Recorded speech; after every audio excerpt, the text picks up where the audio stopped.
ng ating crossbreed na mga pugo na native tapos Japanese na quails.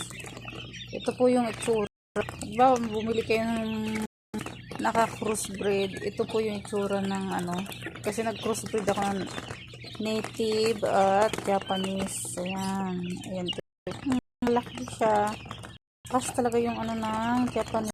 Yung ano, yung native na ano, ito, kumpara dun sa mga ano malalaki yung Japanese. Ay, makikita nyo may maliit, may malaki kasi nga ito. Yan yung native dito sa Pilipinas na ano, na pugo. Tapos itong mga malalaki, yung Japanese na jumbo. Talagang malakas ang lahi. Ayan to, oh.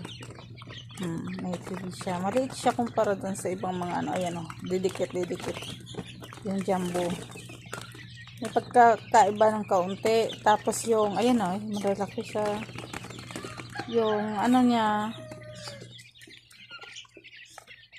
yung katawan niya din maganda.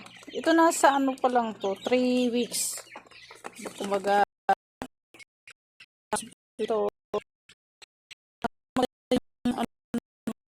breed ko, kasi buo katawan, ayan, oh.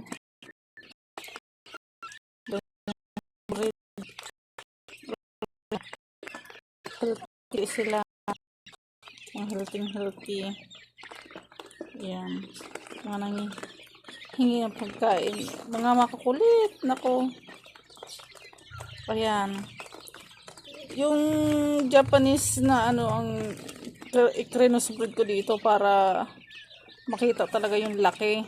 Mahalata na yung Japanese na native din na jumbo.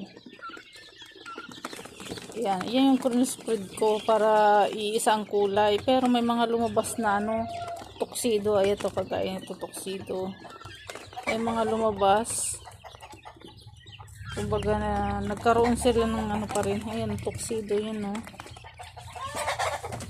Ayan. Yan yung lahi niya. Dito tayo sa kabila naman. Yung mga makukulit na pugo. Ayan. Pero makukulit yun eh. Yung dark na pugo inano natin dito. Crossbreed. Crossbreed. Ang ganda din. Kasi mga mahe-healthy. Mas maganda tingnan yung ano. Mas buhay kasi yung kulay ng ano. Japanese quails. Na jumbo. Iba-ibang kulay. Ito, isang kulay lang kasi yung male na nilagay ko. Ganito lang, oh. Yun, oh, ito to. Ganitong kulay, male lang. Yan ako. Sa mga breeder. Pero may mga lumabas na tuxedo. May tuxedo. Pero may puti din to, guys. May mga lumabas na puti. Pero hiniwalay lang namin.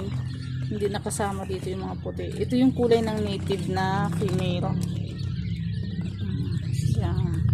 Sa Pilipinas. Meron mga parang lumabas.